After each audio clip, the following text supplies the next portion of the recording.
کانگڑ کی تحصیل سنجھورو کے گاؤں میں قائم خستہ حال سرکاری پرائمری سکول میں کچھ عرصہ قبل تعینات ہونے والا ٹیچر درس و تدریس کے جدید انوکھے اور منفرد انداز سے بچوں کو تربیت کے ساتھ تعلیم کے زیور سے آراستہ کر رہا ہے۔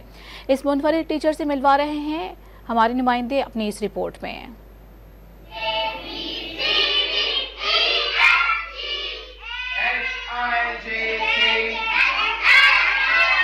یہ ہے تحصیل سنجھورو کے گاؤں 30 چک کا خستہ حال سرکاری پرائمری اسکول۔ اس اسکول میں کچھ عرصہ قبل تعینات ہونے والا ٹیچر ضیاء الحسن بخاری علم کی شمع روشن کرنے کے جذبے سے سرشار ہے۔ ضیاء الحسن بخاری جہاں کسانوں کے بچوں کو پڑھانے میں مگن رہتا ہے، وہیں انہیں مفت کتابیں اور یونیفارم بھی لا کر دیتا ہے۔ وہ بچوں کو خود تیار کرنے کے ساتھ ساتھ بچوں کے بالوں کی کٹنگ بھی اپنے خرچ پر کراتا ہے۔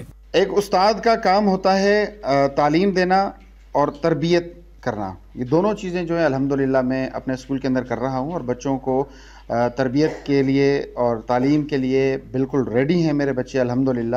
اسکول کے بچے اور بچیاں بھی اپنے ٹیچر کے درس و تدریس کے اس جدید، انوکھے اور منفرد انداز کو سراہ رہے ہیں۔